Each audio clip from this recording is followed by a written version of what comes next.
আমি নোয়াখালী অঞ্চলে এক ভাইয়ের দুঃখের কথা শুনেছি। এক ভাইকে আমি বললাম, কি খবর, বাচ্চা কাচ্চা আছে? আমার পরিচিত হাসি দিয়ে বললেন যে হুজুর বিয়ে তো করি নাই। আমি বললাম ইন্না লিল্লাহ, এখনো বিয়ে হয়নি? বলে হুজুর মোহরের জ্বালা বিয়ে করতে পারতেছি না।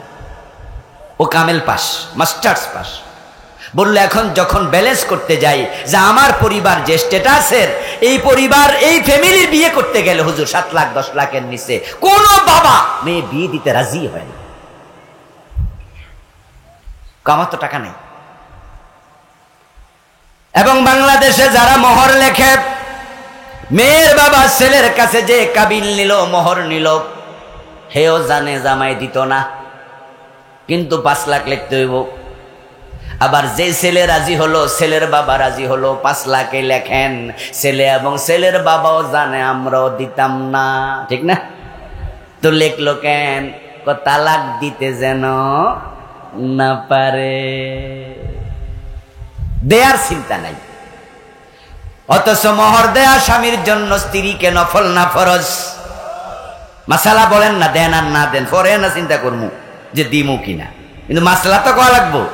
মোহর দেয়াটা ফরজ না নফল? এটা ফরজ। আল্লাহ তাআলা কোরআন মাজিদে অনেকগুলা সূরায় বলছেন, ওয়াতুন নিসা সাদুকাতিহিন্না নিহলা, তোমাদের স্ত্রীদেরকে তাদের প্রাপ্য মোহর খুশি মনে দাও। আল্লাহ তাআলা বলছে তুহুন্না উজুরাহুন্না ফারিদা, এবং এটাকে তুমি ফরজ মনে করে দাও, খুশি মনে দাও, এটা ফরজ, এটা ভেবে দাও। যদি না দাও, মান তাজাওয়াজা ইমরাআতান বিসাদাকিন, কোন পুরুষ নারীকে বিয়ে করলো, মোহর নির্ধারণ করলো, ওয়ানবি আল্লাহ ইউদ্দি, আর মনে মনে ভাবলো দিমুনা, ফাহুয়া জানিন, হাসরের দিন সে জেনাকারের কাতারে দাঁড়াতে হবে। এটা সুবহানাল্লাহ না, এটা নাউজুবিল্লাহ। সব জায়গায় সুবহানাল্লাহ না, কিছু জায়গায় ইন্না লিল্লাহ আসেনি। ইয়েস, এটা নাউজুবিল্লাহর হাদিস। কারণ যে সমস্ত স্বামী স্ত্রীকে মোহর দেবে না, এই চিন্তা মোহর লেখে জেনাকারী। তাহলে বাংলাদেশে এখন অবস্থা কোন পর্যায়ে গিয়ে খারাইবে? মেয়ের বাবারা তারা বিয়ে দেওয়ার আগে মামলা চিন্তা কয় যে যদি তালাক দে তাহলে মোহরের মামলা করে দিন। আচ্ছা, আত্মা থেকে নাকি আত্মীয় হয়? তা আপনি যার কাছে কলিজার টুকরা মেয়ে তুলে দিলেন, এর বিরুদ্ধে আগে মামলা চিন্তা, এটা কি আত্মার সম্পর্ক? এটা কি আত্মার সম্পর্ক? এটা তো শত্রুতা, শুরুতে শত্রুতা। আমার প্রিয় ভাই, স্ত্রীর অধিকারের মাঝে 1 নাম্বার মোহর পরিশোধ। সুতরাং যারা মোহর দেন নাই, জেনাকারের কাতারে দাঁড়াতে হবে। আর সেখান থেকে বাঁচতে হলে আজকে মোহর দেওয়ার সিদ্ধান্ত নিয়ে বাড়ি যেতেই, এটা আপনার স্ত্রীর 1 নাম্বার অধিকার। এখন মোহরটা কত হবে, কত টাকা হওয়া উচিত?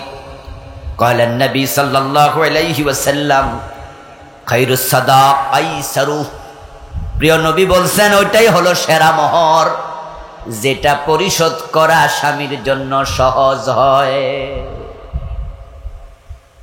তাহলে মোহর হবে ওই পরিমাণ যে পরিমাণ পরিশোধ করার সামর্থ্য আছে, এর চেয়ে বেশি নয়।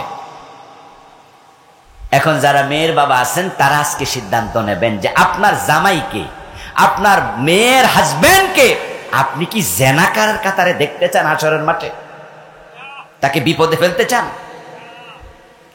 ওই পরিমাণ মোহর নির্ধারণ করুন, যেই পরিমাণ মোহর নির্ধারণ করলে জামাই দিতে পারবে। তাই জামাইকে আপনি ওপেন বলবেন, খোলামেলা বলবেন, বাজান বিয়ের অনুষ্ঠানে বিভিন্ন কথা হয়, বিভিন্ন লেনদেন হয়, সেখানে আপনি ওপেনলি বলবেন এখন মোহর কত দেবেন। ছেলে যদি বলে 50,000, আপনি বেশির চেয়ে বেশি বলতে পারেন, আমার বড় মেয়ে তো 1 লাখ 2 লাখ, আপনি কি আরো একটু বাড়াইতে পারবেন? ছেলে যদি বলে শ্বশুর পক্ষকে এর চেয়ে বেশি দেওয়ার সামর্থ্য আমার নাই, আপনার উচিত তার সামর্থ্যের রাজি হয়ে যাওয়া, তার প্রতি সম্মান দেখায়া বলা, দ্যাটস ওকে, আমি রাজি। কি ভাবছেন আপনি মোহর কম হলে বিয়ে ভেঙে যাবে? এটা মিথ্যা ভাবনা। আজ থেকে 30 বছর 40 বছর পিছনে যান, এখানে যারা মুরব্বী আছে অনেকের মোহরে ছিল 10,000 20,000। আবার এমন বিয়ে আছে এখানে অনেকে যাদের বিয়ে কাবিন লেখাই হয় নাই। এই যে মুরব্বী কইতাছে আমার বিয়ে কাবিন লিখছি না, হ্যাঁ এগুলো আমি আমার বড় ভাইকে দেখেছি বিয়ে কাবিন হয়নি। এখন যে বিয়েতে কাবিন রেজিস্ট্রিটা কম্পালসারি, আজ থেকে 30-40 বছর আগে এই যে উনাদের সময় এটা এতটা গুরুত্বপূর্ণ মনে করতো না, কাগজে সিস্টেমে ছিল। আচ্ছা, জমি বিক্রি হয়েছে রেজিস্ট্রেশন ছাড়া, এমন ঘটনা কি ঘটে নাই? আপন ভাইরে বেশি আবার লেখা লাগবো কেন? আপন ভাইরে বড় ভাই কয় যা আমার 20,000 দে, জমি এটা তোর। যদি কয় ভাই তাহলে লিখবেন না, তুই আমার বিশ্বাস করস না, আমার মুখে দাম নাই। মানুষ ছিল সহজ সরল। আচ্ছা, যাদের বিয়েতে 10-20 হাজার মোহর ছিল অথবা কাবিনে হয় নাই, তখন বিয়ে ভাঙছে বেশি না এখন ভাঙ্গে বেশি? তাহলে আপনাদের 10 লাখ 20 লাখ বিয়ে ভাঙ্গা ঠেকাতে পারে নাই। স্ত্রীর হক আদায় করুন। 2 নাম্বার ভরণ পোষণ। স্ত্রীকে তার প্রাপ্য ভরণ পোষণ দেয়া এটা স্ত্রীর অধিকার। এই জন্য আপনারা যারা বউরে খাওয়ান, ভাববেন না এটা তার প্রতি করুণা, বরং তাকে খাবার দেয়ার আদায় করা, তাকে ভরণ পোষণ কাপড় চোপড় আপনাকে দেয়া, চিকিৎসার টাকা দেয়া, এটা আপনার জন্য ফরজ। যেই স্বামীর বউ পরিপালনের সামর্থ্য নাই, ইসলাম তাকে বিয়ে করার অনুমতি দেয় নাই। ভাববেন না ঘরে কাজের মেয়ে আনছেন। অনেকে তো বউ আইনা মনে করে একটা কাজের মাইয়া পাইছে। এই জন্য শাশুড়িরা আছে, যেহেতু মহিলা আছে, মহিলারাও আর শুনবে। অনেক মহিলা আছে যারা পুতের বউ বিয়ে করাইয়া শাশুড়ি বিয়ের পরের দিন থেকে ফাঁক ঘরে আর ঢোকে না, সব পুতের বউর কান্দে চাবাই দিচ্ছে, মনে করে একটা কাজের ঝি পাইছে। আচ্ছা আপনি বলুন তো, হ্যাঁ এই মেয়ে ঘরে কাজ করবে, এটা তার সংসার। ইসলামে এটা নাই সেটা না, আছে।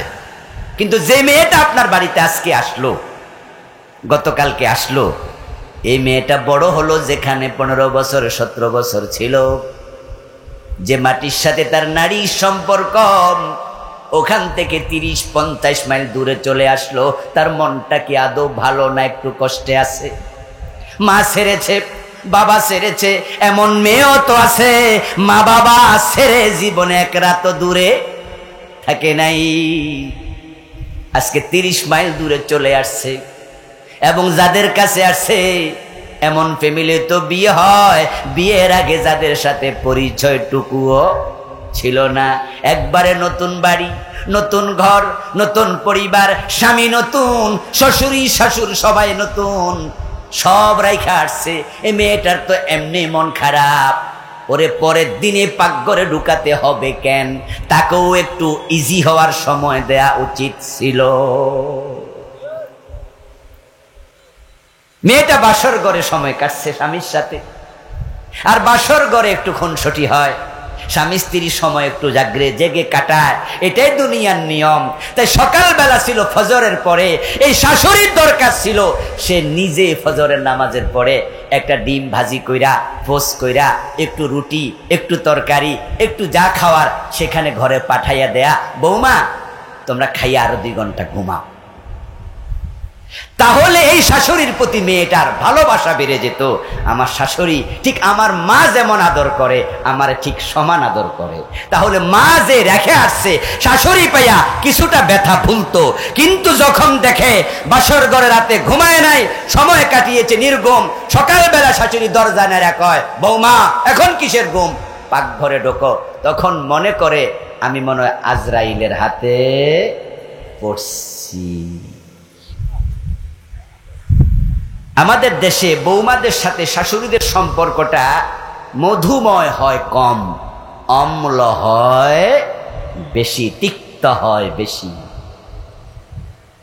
এর পিছনে শাশুড়িদের ভূমিকাটাই বেশি, বৌমাদেরও আছে কারো কারো, কারণ শাশুড়িরা বৌমাকে নিজের মেয়ে মনে করে না, কাজের মেয়ে মনে করে অনেকে, অথবা পুতের বউ পর্যন্ত শেষ। কেন আপনি পুত্রবধূ মনে করছেন? আপনি মনে করেন না যে আমার মেয়েটা তো পরের ঘরে চলে যাবে, তাহলে ছেলের মাধ্যমে আমি একটা মেয়ে পেয়েছি। তার কপালে একটা চুমু দেন, তাকে বুকে জড়াইয়া ধরেন। মেয়েটা যখন তার মায়ের কথা মনে করে চোখের কোণে পানি জমবে, আপনি শাশুড়ি নিজের কাপড়ের আঁচল দিয়া তার চোখের পানিটা মুছে দিয়া কপালে একটা চুমু দিয়া বলেন, তোমার মা একজন হারাইছে, আর একজন পাইয়া কি তুমি খুশি না? দেখবেন যে মেয়েটা মুস্কি হাসি দিতে বাধ্য হবে, সম্পর্কে মধুময়তা আসবে। আর স্বামীরাও স্বামীগিরি দেখায়, স্ত্রীর সাথে আচরণ করে খুব স্ট্রং আচরণ, শক্ত আচরণ। কারণ বাংলাদেশে কে নাকি প্রবাদ শিখাইছে বাসর ঘরে কি মারতে হয়? কাপাসিয়ার লোকেরা মনে জানে না, মনে হয়। আমি জানি না আপনারা জানেন কিনা, না জানলেও বলেন দেখি ধাক্কা মাক্কা দিয়া। বাসর ঘরে কি মারতে হয়? এই যে জানে দেখি। আচ্ছা, বাসর ঘরে বিড়াল মারার প্রবাদটা কে বানাইল? এই প্রবাদের পিছনে কি? এই প্রবাদের পিছনে কি? আমি স্বামী স্ত্রীর হকের কথা বলছি। স্বামী স্ত্রীর সম্পর্ক এতটা প্রাচীন সম্পর্ক, এই সম্পর্ক আল্লাহর জান্নাত থেকে শুরু হয়েছে। জানেন তো আপনারা, আদম নবীর কি মা আছে? আরে হ্যাঁ না বলতে হবে, বলেন। আদম আলাইহিস সালামের মা আছে, আদম নবীর বাবা আছে, কিন্তু আদমের বউ আছে কিনা? এই সম্পর্কটা হচ্ছে 1 নাম্বার সম্পর্ক পৃথিবী। মানুষের পারস্পরিক যে ডিলিংস, রিলেশন, এটা আল্লাহর জান্নাত থেকে শুরু হয়েছে। যেটা ওটা হলো ইয়া আদামুসকুন আনতা ওয়া যাওজুকাল জান্নাহ।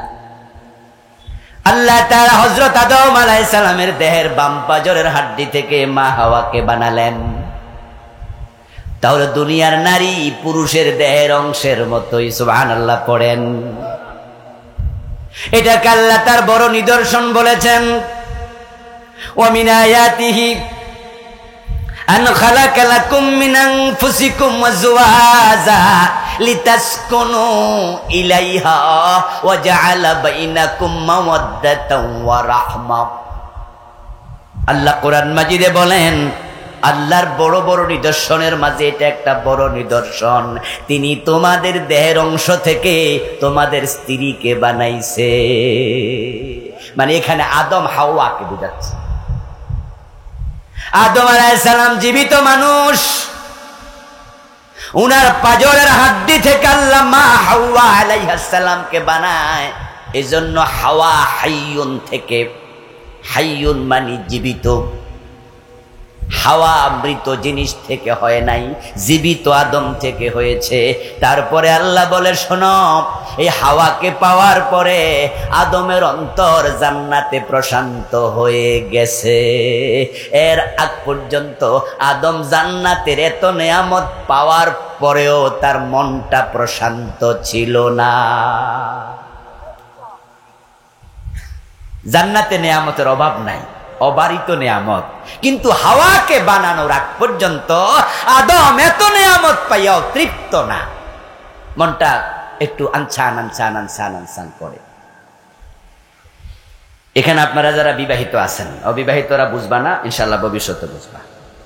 আচ্ছা, আমরা যারা বিবাহিত, আমরা বিয়ে করছি, আচ্ছা, বাসর ঘরে যেদিন আপনাকে আপনার বউয়ের সাথে প্রথম থাকতে দিয়েছে, আচ্ছা, ওই দিন যখন রাতের 11টা বাজে বউ দেয় না, 12টা বাজে বউ আইয়ে না, 1টা বাজেও দেয় না, তখন কি মন খুব প্রশান্ত না অশান্ত?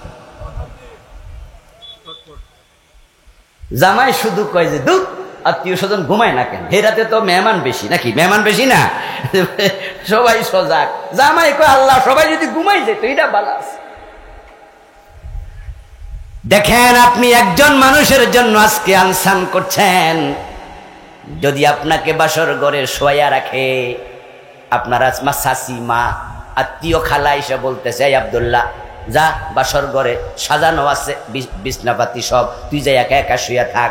আপনি যদি একা একা শুয়াও থাকেন, 3টা বাজলো কি ঘুমাইছিনি? আরে বউ কই, বউ কই, বউ কই। একজন মানুষের অপেক্ষা আপনার ঘুম আসে না। এবার রাতের 1:30 হোক 2টা হোক, যখন আস্তে করে বাসর ঘরের দরজাটা খুলে কেউ আস্তে করে আপনার বউটা ঘোমটা পরা সুন্দর করে বউটা ঢুকাইয়া দিয়া বলে আল্লাহ হাফেজ, আমরা গেলাম, তোমরা থাকো। দরজা লাগানোর পরে মন কি আনসান করে নাকি এখন শান্ত? আদম নবী হাওয়াকে পাওয়ার আগ পর্যন্ত ঠিক জান্নাতে মন ছিল অশান্ত। এই জন্য আল্লাহ বললি তাসকুনু ইলাইহা, আমি নারীকে বানিয়েছি, তোমার স্ত্রীকে বানিয়েছি, তুমি যেন প্রশান্তি পাও, মন যেন শান্ত হয়। ওয়া জাআলা বাইনাকুম মাওয়াদ্দাতাও ওয়া রাহমা, এবং আমি আল্লাহ তোমাদের একের প্রতি আরেকজনের ভালোবাসা তৈরি করে দিয়েছি। এমন ভালোবাসা সুবহানাল্লাহ, এটা জান্নাত থেকে এসেছে। আদম হাওয়ার সম্পর্ক, ওই একটা মেয়ে আপনি পেলেন, চিনে না, ছেলে মেয়েটাকে চিনে না, জীবনে কথা হয় নাই, দেখা হয় নাই, কিন্তু আজকে দুজন এত কাছে। পরদিন যদি স্বামী তার স্ত্রীকে বলে আমি আগামী দিন তোমাকে নিয়ে আমেরিকা চলে যেতে চাই, মেয়ে বলে তোমার সাথে যেতে আমার কোনো আপত্তি নাই। এবং ঠিক এই মেয়েটা তার স্বামীকে নিয়ে যখন হানিমুনে রওনা দেয়, যাচ্ছে ব্যাংককে, যাচ্ছে কক্সবাজারে, গাড়ির সিটে বসায়া দিছে জানালার পাশে, স্বামী বসছে এই পাশে, যেন পর পুরুষের গায়ে ধাক্কা বউ না খায়। তাই সেফ জোনে বসাইয়া তারপরে স্বামী আবার বসে বসে মোবাইল টিপতেছে। আধা ঘন্টা স্বামী মোবাইল টিপতেছে অথবা কথা কইতেছে, এর ফাঁকে দেখবে এ পাশে বসা মেয়েটা স্বামীর কান্দে মাথা রাইকা নাক ডাইকা ঘুমাচ্ছে। যেই ছেলেকে কালকে মাত্র চিনল, আজকে তার পাশে বসে নাক ঢেকে ঘুমানো প্রমাণ করে তার উপর 100% আস্থা আছে, আমি সে থাকতে আমার কোনো ক্ষতি হতে দেবে না। যে নারীর সাথে আদমের প্রথম সম্পর্ক সে তার স্ত্রী, মা নাই বাবা নাই। তাহলে দুনিয়াতে মানুষের সাথে মানুষের প্রথম সম্পর্ক হলো স্বামী স্ত্রীর সম্পর্ক, যেটা জান্নাতে শুরু হয়েছে। এখন যেই নারীকে আপনি পেলেন তার হকগুলো যদি না দেন, আপনি কতটা নিমক হারাম। আপনি আল্লাহকে সাক্ষী রেখে তাকে বিয়ে করলেন, সাদাকা তার মোহর দেবেন কিন্তু দিলেন না, তার ভরণ পোষণ দেবেন কিন্তু আপনি সেখানে গাফলতি করলেন।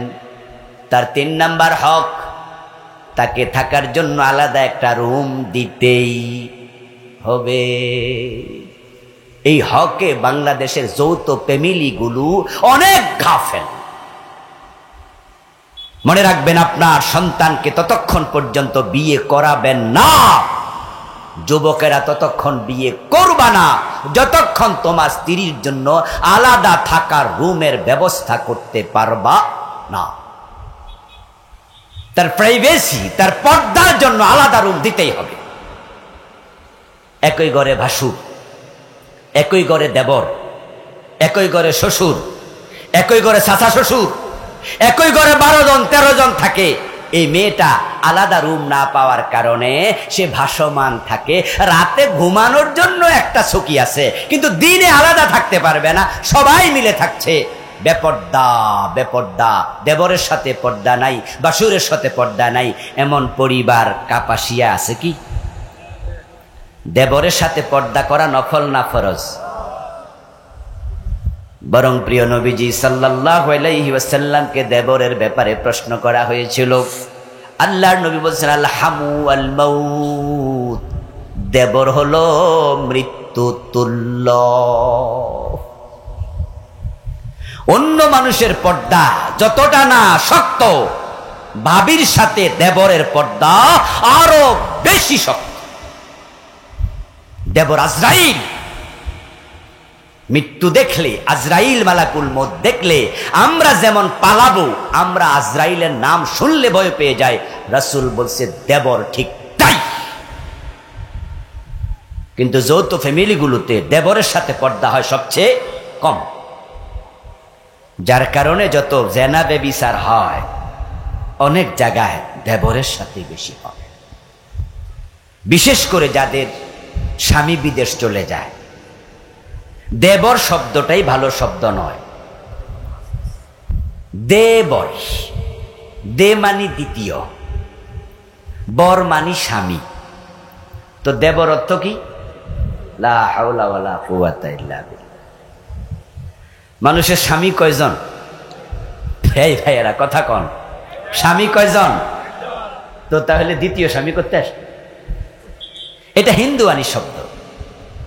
হিন্দুরা তাদের স্বামীর ভাইকে তারা দ্বিতীয় স্বামীর আসনে রাখে।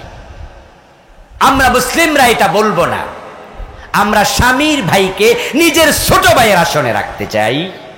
তবে শরীয়ত পর্দা ফরজ করেছে, তাই পর্দার বিধানও মাথায় রাখতে হবে। যাই হোক, এই শব্দটা আমাদের দেশে বহুল প্রচলিত। স্বামী যখন বিদেশ চলে যায়, তখন এই বউ তার দেবরকে নিয়ে বাবার বাড়িতে বেড়াতে যায়, এক রিকশায় বসে। এমন ঘটনাও আছে। শুধু বেড়াতে যায় না, বাজার করতে যায়। এমন ঘটনাও আছে, দেবরকে রেখে একসাথে নিয়ে সিনেমা দেখতে যায়।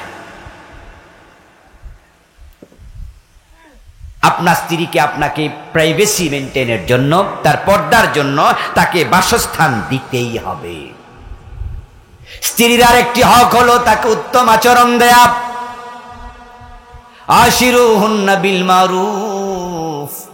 আল্লাহ কোরআনে বলছে স্ত্রীদের সাথে সর্বোত্তম ব্যবহার করো। আমাদের দেশের স্বামীরা তারা বউয়ের সাথে সর্বোত্তম ব্যবহার করে না। বাসর ঘর থেকে বিড়াল মারা শুরু। বিড়াল মারার প্রবাদ মানে হলো বাসর ঘরে মেজাজ দেখাইও, বউরে বুঝাইও আমি খুব তেরা মানুষ, তাই বউ নাকি মেও মেও করবে, ভয় পাবে। নাউজুবিল্লাহি মিন যালিক। বউ তো প্রেমময় স্বামী চায়, এমন স্বামী চায় যে স্বামী বউকে তার নিজের জানের মতো ভালোবাসবে। আমার নবীর জীবনের দিকে তাকান, স্ত্রীদেরকে এতই ভালোবাসতেন। মা আয়েশা বলেন, আমি যখন হাড্ডি চাবাতাম, হাড্ডি চুষে যখন রেখে দিতাম, মাঝে মাঝে দেখলাম আল্লাহ রাসূল সেই হাড্ডি মুখে তুলে আবার চুষতেছেন। মায়ের সাথে বর্ণিত হাদিস, আমি গ্লাসের যে জায়গায় মুখ রেখে পানি পান করতাম, আমি রাসূলুল্লাহকে দেখতাম ঠিক সেখানে মুখ লাগাইয়া তিনি পানি পান করছেন। আমার রাসূল আমাদেরকে কোনোদিন গালি দিয়ে কথা বলেন নাই, স্ত্রীদের গায়ে কখনো হাত তোলেন নাই। কিন্তু ভালো ব্যবহারের জায়গায় গ্রামে গঞ্জে এটাও শোনা যায়, হাল চাষ করার জন্য গরু পিটানোর যে লাঠি আছে, মাঝে মাঝে ওই লাঠি দিয়া কেউ কেউ বউ পিটায়। বাজারে যাইয়া ঝগড়া কইরা যদি না পারে, বাড়িতে আইসা তেজ মিঠায়, ঝাল মিঠায়। যে স্বামী স্ত্রীর গায়ে হাত দেয় সেটা পুরুষ নয়, এটা কাপুরুষ। সেটা স্বামী নয়, সেটা আসামি। আপনার স্ত্রী আপনার কাছে সাইজে ছোট, দৈহিকভাবে দুর্বল, আল্লাহ তাকে আপনার অধীনস্থ করেছেন, আপনাকে সম্মানের জায়গায় রেখেছেন। আপনি নিজের সম্মান নিজে বজায় রাখতে শিখুন, তার সাথে রহমতের আচরণ করুন। প্রিয় নবী তার স্ত্রীদেরকে নিয়ে কাউকে কাউকে রাতের বেলায় তিনি উজ্জ্বল চাঁদের আলোতে দৌড় প্রতিযোগিতা পর্যন্ত করতেন। যখন কোথাও রাসূলুল্লাহ যেতেন, একা যেতেন না, কোনো না কোনো স্ত্রীকে সঙ্গে নিয়ে সফরে যেতেন। ইভেন যুদ্ধের সফরেও রাসূল একা যেতেন না। স্ত্রীদের মাঝে লটারি করতেন, করে কোনো একজনকে সাথে নিয়ে যেতেন। স্ত্রীর সাংসারিক কাজে সহযোগিতা করবেন, এটা তার আরেকটা হক। সুযোগ পেলে এটা করবেন। আপনি বাহিরে ব্যস্ত, সময় পাবেন না, ঠিক আছে, কিন্তু যেদিন সময় থাকবে রান্নাঘরে তার সাথে বসে একসাথে তরকারি কাটবেন, তার পাশে গিয়ে দাঁড়াবেন, তাকে হেল্প করবেন। নবী মুহাম্মাদের মতো মহামানব তিনি তার স্ত্রীদেরকে রান্নার কাজেও সহযোগিতা করতেন। বিশাল ব্যাপার। হ্যাঁ, আমরা কেউ আছি এমপি, কেউ মন্ত্রী, কেউ সচিব, কেউ বড় হুজুর, কেউ বড় আমলা, আমাদের স্ত্রীরা আমাদেরকে মূল্যায়ন করে। তারা জানে যে আমার হাজবেন্ড এত ব্যস্ত মানুষ, উনি রাষ্ট্র চালায়, কিন্তু সে এমপি, সেই মন্ত্রী, সে সচিব, সে আমলা, সে বড় বক্তা, বড় হুজুর, এলাকার বড় নেতা, সে যদি রান্না করে ঢুকে স্ত্রীর পাশে বসে তরকারি করতে শুরু করে, আপনার স্ত্রীর মনটা এত বড় হয়ে যাবে। ভালোবাসা টাকা দিয়ে কিনা যায় না, এটা বাজারে বিক্রি হয় না, এটা মন থেকে তৈরি হয়। ভালোবাসা পেতে হলে ভালোবাসার আচরণ শিখতে হবে। সময় তো হেল্প করবে না, কথা তো অনেক। স্ত্রীকে গালিগালাজ করবেন না। স্ত্রীকে গালি দেয়া নিকৃষ্ট কাজ। সে আপনার সন্তানের মা, তার আত্মসম্মান নষ্ট করবেন না। যদি কোনো অন্যায় করে ফেলে সন্তানের সামনে শাসন করবেন না। আল্লাহ আমাদের তৌফিক দেখ, বলেন আমিন। কারণ তাকে যখন আপনি সন্তানের সামনে বকা দিলেন, শাসন করলেন, তার খুব লাগে, সেও মানুষ। সে তখন বোঝে যে আমার সন্তানের সামনে উনি আমাকে হেয় করলো, ছোট করলো। আর যদি সন্তানের সামনে থাপ্পড় দেন, গায়ে হাত দেন, তাহলে যেটা তার কাছে মৃত্যুর মতো কষ্টের হয়। সে খুব অসহায় ফিল করে, খুব কষ্ট পায়। আপনি কি ভাবছেন আপনার স্ত্রীর মনের বদদোয়া কি কবুল হবে না? শুধু সব বদদোয়া আপনারই কবুল হয়। এই জন্য স্ত্রীর গায়ে হাত দেবেন না, সন্তানের সামনে শাসন করবেন না। স্ত্রী যদি কখনো রেগে যায়, ধৈর্য ধারণ করবেন। হ্যাঁ, এখানে আমরা ফেল করি। আমরা প্রত্যাশা করি আমি যদি রেগে যাই তাহলে সে কেন চুপ থাকলো না। মাঝে মাঝে এমন হয় যে আপনি তার কোনো অন্যায়ে রেগেছেন, কিন্তু সে চুপ থাকিনি, একটু মেজাজ দেখাইছে, আর আপনি থাপ্পড় কিল দিলেন, বললেন যে সে চুপ থাকলে তো মারতাম না। আচ্ছা, সে মানুষ, সে কি মাঝে মাঝে রাখতে পারে না? তা আপনি কেন চুপ থাকতে শিখলেন না? এজন্য আসুন যে আমরা নিজেরাও ধৈর্য শিখি। আরে একটা পরিবারে একজন স্ত্রী যে কি পরিমাণ কষ্ট করে, যদি বউ 2-3 দিন বাবার বাড়ি থাকে আপনি টের পাবেন। আমরা মাঝে মাঝে অনুভব করি যখন স্ত্রী 2-3 দিন থাকে না, তখন বাসা মনে হয় ইন্দুরের বাসা। কাপড় চোপড় এখানে একটা ওখানে একটা পরে আছে এলোমেলো ভাবে। আর রান্না করে খাবেন, সুবহানাল্লাহ, বাজার থেকে 100 টাকার ছোট মাছ নিয়ে আসছেন, এনেই তো বউয়ের হাতে তুলে দিয়ে বলছেন, এই দেখো ভালো করে একটু ঝোল দিও, একটু লবণ মরিচ ঠিক করে দিয়ে রান্না করো, আমি এশারের নামাজ পড়তে যাচ্ছি, এসে কিন্তু খাবো। এই মাছ কাটা যে কি কষ্টের, নিজে একবার কাটটা দেখে। কই মাছ এমন এক মাছের নাম যেটা কড়াইয়ের মাঝেও লাফ মারে। কি দেখছেন কোনোদিন? রান্না করতে যখন কড়াইতে নেয়, হে মিয়া, কড়াই উল্টো লাফ দেয়। আর ওই কই মাছটা মহিলা ধরেছে, কেটেছে, কাটা সাফ করেছে, গায়ের তার যে পশমগুলো, তার যে খোসাগুলো, এগুলো ছড়াইছে, এত কষ্ট করে রান্না করলো আপনার জন্য, আর আপনি মুখে দিয়ে দিলেন ধমক, এই এত লবণ দিছে। আচ্ছা বলুন তো, সে কি শখ করে লবণ বেশি দিছে? মানুষ হিসাবে কি লবণ বেশি পড়তে পারে না? একটু ঝাল বেশি হয়ে যেতে পারে না? তা আপনি তার যখন দোষ ধরেন, মুখের উপরে বলে দেন যে দূর কি রাঁধছ, তার খুব না কষ্ট লাগে। হারে, 1 ঘন্টা লাগাইয়া এত কষ্ট করলাম, আর লোকটা কইল কি? মানুষটা বড় অকৃতজ্ঞ হয়। কারো কারো অকৃতজ্ঞতা সীমা ছেড়ে যায়। অবস্থা দৃষ্টে মনে হয় যেন লোকটা এমন যে তাকে যদি আমি কলিজাটা কেটে ভুনা করে খাওয়াই, তাও সে বলবে লবণ কম হয়েছে, মানে সে খুশি হবে না। স্ত্রীর প্রশংসা করতে শিখুন, তাকে ধন্যবাদ দিতে শিখুন, দাম্পত্য জীবন সুন্দর হবে। এবং স্বামীদের যে অধিকারগুলো আছে স্ত্রীদেরকে সেগুলো আদায় করতে হবে। আমরা জানি যে পৃথিবীতে মানুষকে আল্লাহ তাআলা আত্মকেন্দ্রিক করে সৃষ্টি করেন নাই। আর যত মাখলুক পৃথিবীতে আছে, বলা চলে জিন আর মানুষ ছাড়া সব আত্মকেন্দ্রিক। মাছ ডিম প্রসব করার পরে তার পেটের ভিতর থেকে এক পর্যায়ে মাছ ডিম ছেড়ে দেয়। ছেড়ে দেওয়ার পরে এই ডিম থেকে কয়টা বাচ্চা হলো? এই বাচ্চাগুলো আদৌ বেঁচে থাকলো কি?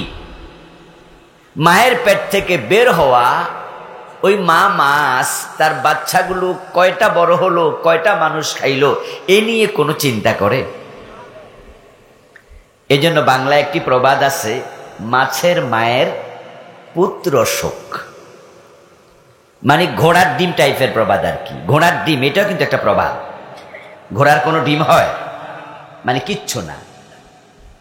মাছের মায়ের পুত্র শোক, এর মানে অসম্ভব। মাছ ডিম ছেড়ে দেয়, তার সন্তান নিয়ে সে ভাবে না।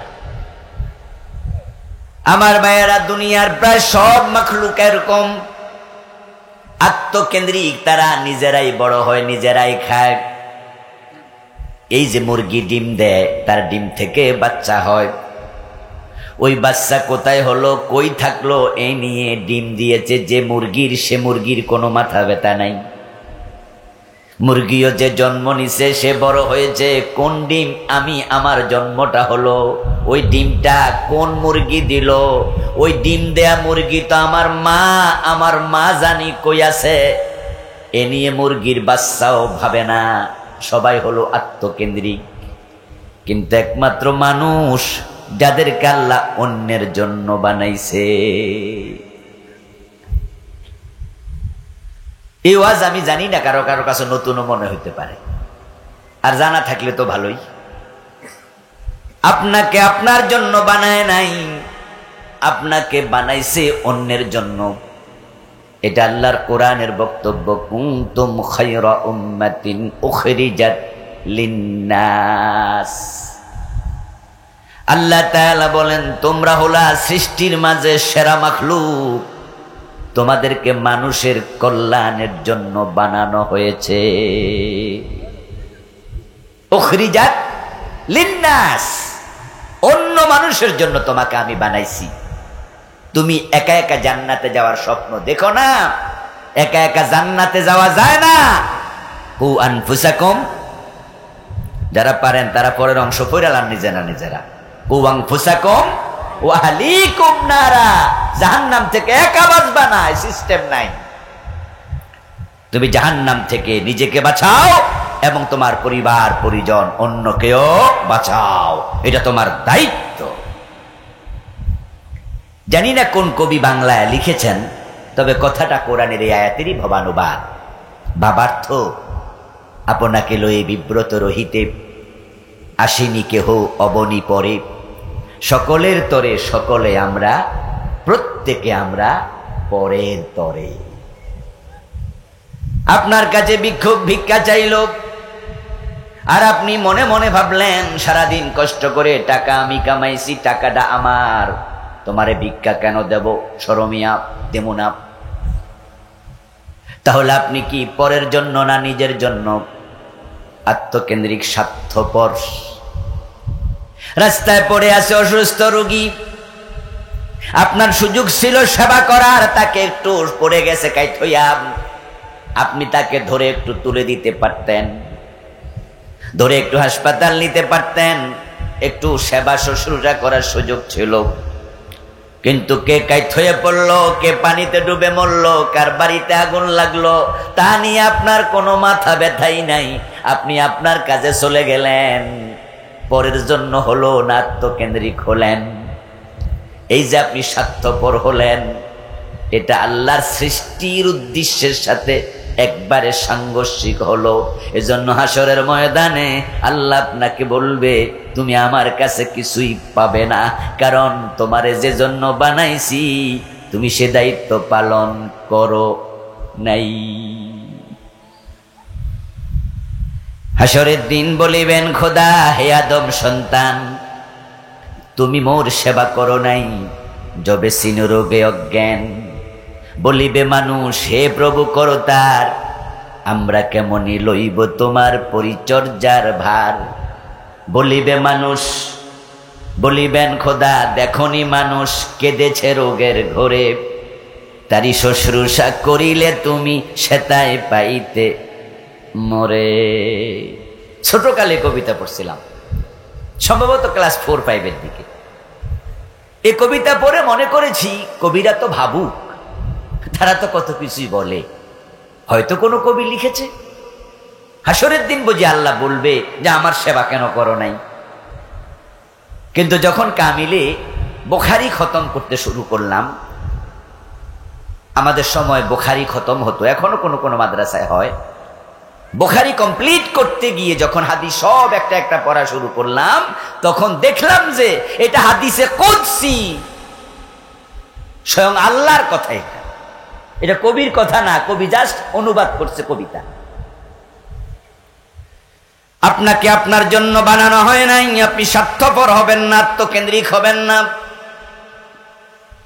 হাসরের দিন আল্লাহ তাআলা আপনাকে প্রশ্ন করবেন, খাবার চেয়েছিলাম, খাবার আমাকে দেও নাই, আজকে আমার কাছে জান্নাত কেন চাও? আপনি আশ্চর্য হয়ে বলবেন, আল্লাহ তুমি আবার কবে খাবার চাইলে? তোমার মতো মহান সত্তাকে আমি খাবার কেমনে দিব, আমি তো বুঝি না। আল্লাহ বলবেন, ওই যে ফকির তোমার কাছে খাবার চেয়েছিল, ওই দরিদ্র ফকিরের হাতে দিলে আমি আল্লাহকেই দেয়া হতো। সব তুমি একা খাইছো, পকেটে জমাইছো, তুমি কৃপণ, তুমি বখিল, সরে তুমি আমার সামনে থেকে। আমি অসুস্থ ছিলাম, আমাকে সেবা করো নাই। মানুষ বলবে, আল্লাহ এটা কিভাবে সম্ভব? আল্লাহ তাআলা তখন বলবেন, ওই গরিব অসুস্থ মানুষ, ওষুধ কেনার টাকা ছিল না, ওই অসহায় মানুষ সেবা করার মতো কেউ ছিল না। যদি তুমি তাকে টাকা দিতে, তার সেবা করতে, তাহলে আমি আল্লাহর সেবা করাই হতো। আমি ভূমিকায় এই কথাগুলো বলে আমার মূল আলোচনায় এবার যাব। যে কথাগুলো এতক্ষণ বললাম, এই কথাগুলো দ্বারা প্রমাণ হয় যে অন্যের হক আমাদের উপরে আছে না নাই, আমরা ব্যক্তি কেন্দ্রিক না। এই জন্য মানুষকে আল্লাহর খলিফা বলা হয়। আল্লাহ যেমন ব্যক্তি কেন্দ্রিক নাম, আল্লাহ যেমন স্বার্থপর নাম, আল্লাহর চরিত্র তার খলিফার মাঝে প্রতিফলিত হওয়া লাগবে। কোরআন মাজিদ আল্লাহ এই অর্ডার করেছেন, সিবগাতাল্লাহ ওয়া মান আহসানু মিনাল্লাহি সিবগা। ও দুনিয়ার মানুষ, তোমরা আল্লাহর রঙে রঙিন হয়ে যাও। কার রঙে রঙিন হইতে বলছে? আল্লাহর রঙে। আল্লাহর রঙের চেয়ে সেরা রং নাই। তো আল্লাহর রং কি সাদা না কালো, নীল না হলুদ? আসলে রং বলতে এখানে সাধারণ রং বোঝানো হয় নাই, বোঝানো হয়েছে আল্লাহর চরিত্রে চরিত্রবান হও। আল্লাহ যেমন মাখলুকের প্রতি দয়াদ্র, দয়াশীল, ক্ষমাশীল, ভালোবাসাওয়ালা, আল্লাহ যেমন মাখলুকের জন্য পাগল পাড়া, তাদেরকে জান্নাতমুখী করতে চান, নবী রাসূল পাঠান, কিতাব পাঠান, তাদের উপর দয়া করেন, তাদের ভুল ক্ষমা করেন, তাদের রিজিক দেন, তাদের খাবার দেন, তাদের প্রয়োজন পূর্ণ করেন। ও আমার খলিফারা, তোমরা অন্য মানুষের সাথে সমান আচরণ করো, তাহলে রেজাল্টটা কি হবে? এবার প্রিয় নবীজি বলছেন, আর রাহিমুন ইয়ারহামুহুমুর রহমান। যারা দুনিয়ায় রহমতের আচরণ করে, ভালোবাসার আচরণ করে, অন্যের হক আদায় করে, অন্যের প্রতি দয়া দেখায়, আকাশের মালিক তাদের উপর রহমওয়ালা হয়ে যান। আমরা তো আল্লাহর জান্নাতে যাওয়ার জন্য নামাজ পড়ছি, রোজা রাখছি, হজ করছি, যাকাত দিচ্ছি, এগুলো করতে হবে, এগুলো ইবাদত, এগুলো আল্লাহর অর্ডার, এগুলো করতেই হবে। তবে ভুলে গেলে চলবে না, আমাদের উপরে শুধু আল্লাহর হক, শুধু আল্লাহর হক এখানে শেষ না, বরং মানুষের হক আমাদের সাথে আছে। তাই হক দুই প্রকার, একটা হাক্কুল্লাহ আর একটা হাক্কুল ইবাদ। দুইটা আদায় করেই জান্নাত পাওয়া লাগবে। নামাজ, রোজা, হজ, যাকাত হাক্কুল্লাহ, এগুলো আল্লাহর হক। এবার সমাজের প্রতি, রাষ্ট্রের প্রতি, প্রতিবেশীর প্রতি, স্ত্রীর প্রতি, স্বামীর প্রতি, মায়ের প্রতি, বাবার প্রতি, রাষ্ট্র সব মানুষ যারা আছে ডানে বামে তাদের প্রতি হক আছে। এটাকে হাক্কুল ইবাদ বলে। শুধু আল্লাহরটা করবেন, মানুষেরটা করবেন না। হাসরের ময়দান আল্লাহ বলবে সর, তুই কিচ্ছু পাবি না, কারণ উখরিজাত লিন্নাস, আমি তোকে মানুষের জন্য বানাইছিলাম। শুধু আল্লাহর ইবাদত করে একা একা যদি নামাজ রোজা করে জান্নাতে যাওয়া যেত, তাহলে আল্লাহর নবীরা মাইর খেলেন কেন? ব্যক্তিগত চারিত্রিক কারণে ওনারা কেউ মাইর খান নাই। এই যে মানুষ ওনাদেরকে পাথর মারলো, মানুষ জেলে নিল, নবীদেরকে আগুনে ফেললো, নবীদেরকে করাত দিয়া 2 টুকরা করলো, এজন্য কোন নবীর ব্যক্তিগত অপরাধ ছিল নাকি? কোন নবী কি সাদাবাজি করছে যে সাদা চাইতে যাই মাইর খাইছে? কোন নবী কি মানুষের জমি দখল করছে? কারোর সাথে ব্যবসায় 2 নাম্বারি কইরা ধরা খাইছে আর ফাটনার ওরে ফিডাইছে, এমন কোন ঘটনা নবীর জীবনে ঘটছে? কারোর সাথে মিথ্যা বলে ধোঁকাবাজি করে পরবর্তীতে অপরাধী প্রমাণ হওয়াতে মারছে, এমন কোন ঘটনা আদৌ কি ঘটেছে? নবীরা মাসুম, নিষ্পাপ, নিষ্কলুষ, কিন্তু মাইর খাইল কেন? মারল কেন নবীদেরকে? নবী আদম এবং সুলাইমান আলাইহিস সালাম ব্যতীত মাইর খায় নাই এমন নবী আর একজনও নাই। আর এই মাইর খাওয়ার পিছনে শুধু একটা কারণ, only one cause, only one reason, শুধু একটা কারণ, সেটা হলো ওরা অন্যের কল্যাণ করতে গেছে। অন্যের বলছে ভাই জান্নাতের পথে আসো, ভাই কালেমাটা ফরো, ভাই আল্লাহর সাথে শরীক করো না। এই যখনই দাওয়াত দিতে গেছে ওই যুগের জালেমরা নবীদের সাথে কন্ট্রাডিকশন তৈরি করেছে। আবার বন্ধু নবী যখন দাওয়াত দিতে গেলেন, তোমরা কুলু লা ইলাহা ইল্লাল্লাহ তুফলিহু, বলো আল্লাহ ছাড়া কোনো ইলাহ নাই, তাহলে সফল হয়ে যাবে। নবীর দাওয়াত শুনে যখন লোকজন খেপে গেল, তখন নবী যদি বলতেন মনে মনে, আমি তো আর শিরিক করি না, আমি তো নামাজ রোজা করি, আমার জান্নাত ঠেকায় কে? এই লোকেরা নামাজ পড়লে পড়ুক, নামাজ না পড়লে নাই, তারা শিরিক করুক, কুফরি করুক, আমার কি আসে যায়? তাদেরকে আর দাওয়াত দেব না, একা একা নামাজ রোজা করে আমি জান্নাত পেয়ে যাব, এই চিন্তা করে যদি ঘরে বসে থাকতেন, এলাকার লোকেরা তো নবীকে মারার কোনো কথা ছিল না। এই যে নবীদেরকে মারলো, জেলে দিল, এর পিছনে কারণ তো শুধু একটা, ওরা মানুষের কাছে দাওয়াত নিয়ে গেছে। নবী মুহাম্মদ সাল্লাল্লাহু আলাইহি ওয়াসাল্লামের বয়স যখন 40, তখন তিনি নবুয়ত পেলেন। বয়স যখন 43, প্রকাশ্যে দাওয়াতের অর্ডার প্রাপ্ত হলেন। আর 43 বছর বয়সে যখন সাপা পাহাড়ে দাঁড়িয়ে তিনি বললেন, কুলু লা ইলাহা ইল্লাল্লাহ তুফলিহু, তোমরা বলো আল্লাহ ছাড়া ইলাহা নাই, তখনই আপন চাচা পাথর মারল। আচ্ছা, যদি নবী মানুষকে দিনের দাওয়াত না দিতেন, এই 43 বছরে তারা যেমন পাথর মারে নাই, দাওয়াত না দিলে তখনও আর মারত না। তাহলে পাথর খাওয়া শুরু সেদিন, মানুষকে দাওয়াত দিতে গেলেন যেদিন। কথা কিন্তু বুঝেন? যে মানুষগুলো প্রিয় নবীকে পাথর মারলো আপন চাচা সহ, ওই মানুষগুলো নবীর নাম দিয়েছিল আল আমিন। প্রিয় নবীজিকে তারা নাম ধরে ডাকতো না, মুহাম্মদ নামটা ভুলতে বসেছিল।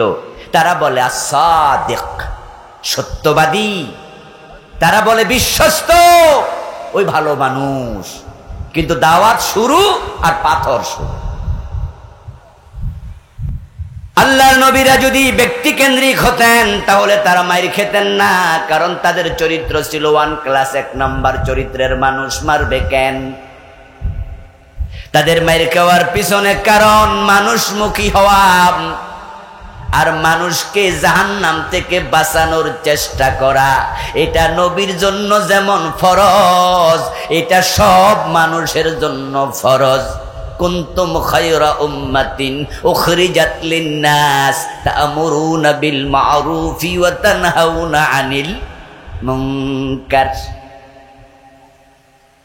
আপনাকে আমাকে বানাইয়া আল্লাহ বলে তোমাকে আমি অন্যের জন্য বানাইছি। অন্য মানুষের জন্য বানানোর ব্যাখ্যা হলো তোমরা শুধু একা একা সৎ কাজ করবে না, সমাজে সৎ কাজের আদেশ দিতে হবে। একা একা অন্যায় থেকে বিরত থাকবে না, অন্যায় যেখানে দেখবা সেখানে অন্যায়ের বিরুদ্ধে প্রতিরোধ গড়ে তুলতেই হবে। আপনার আমার কাজ হচ্ছে অন্যায় করব না, অন্যায় সহ্য করা হবে না।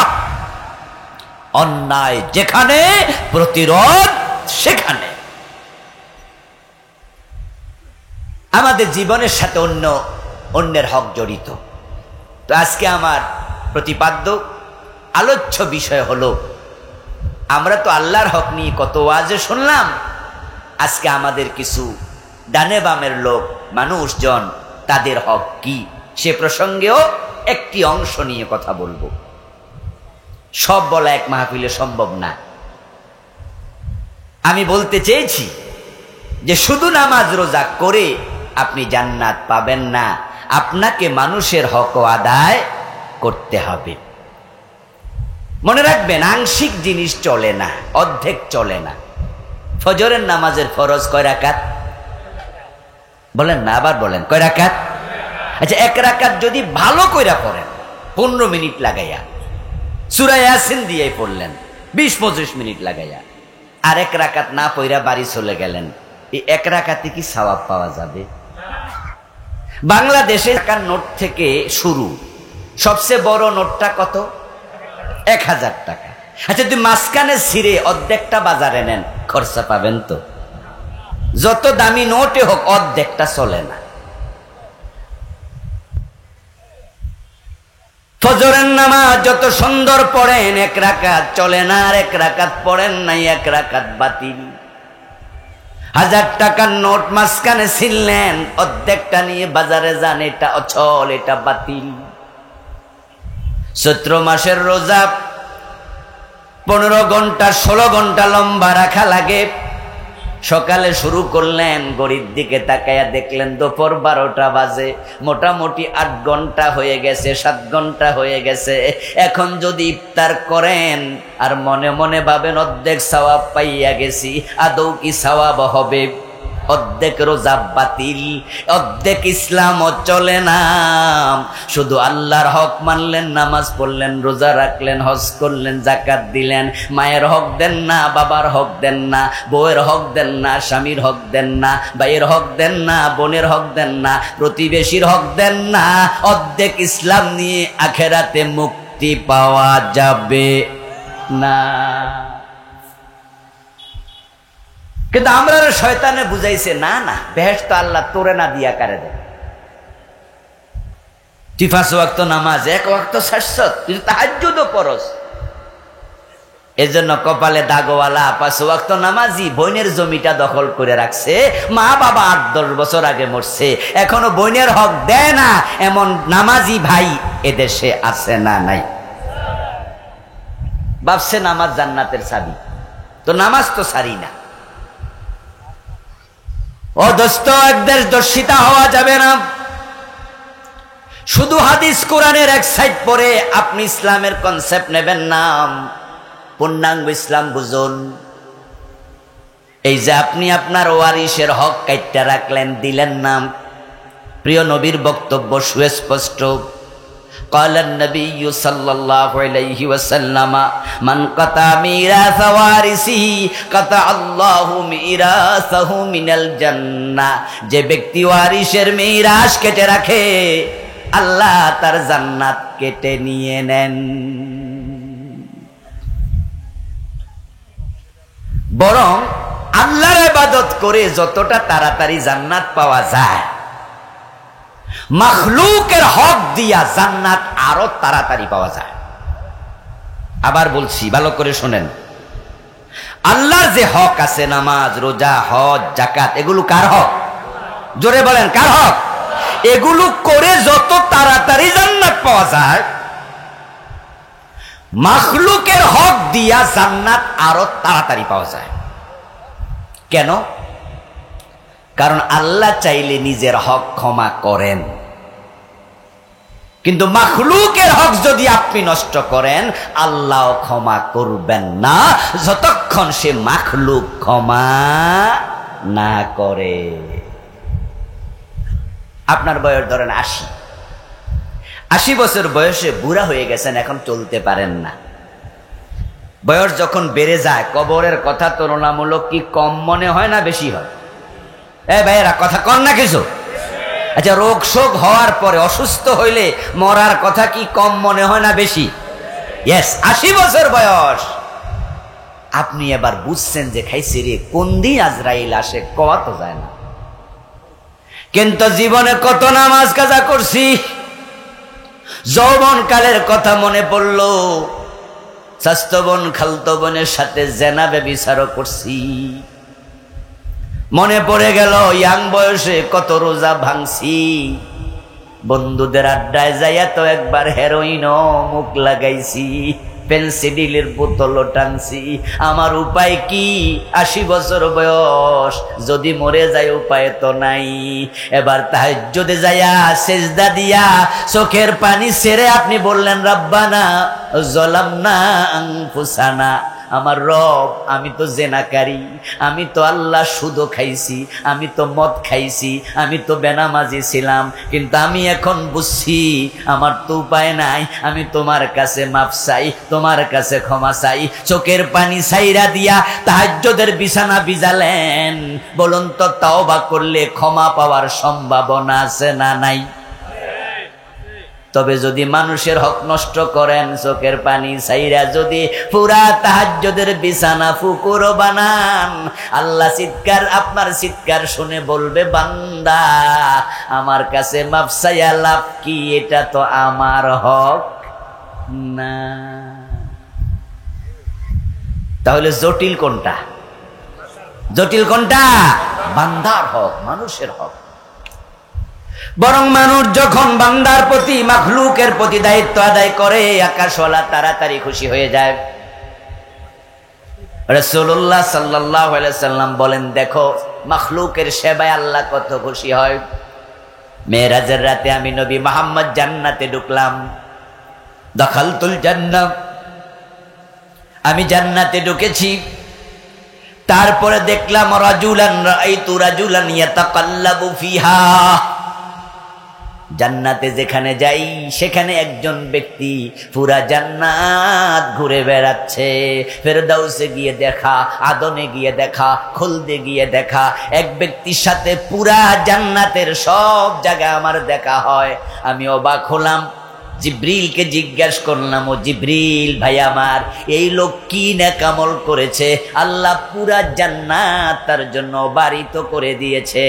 জিব্রিল বললে, হুজুর আপনি ভাববেন না সে অনেক বড় আমলকারী, বরং দাখালাল জান্নাতা ফি শাজারাতিন কাতাহা আন যাহরিত তরিকি তুজিন্নাস, রাওয়াহুল বুখারী।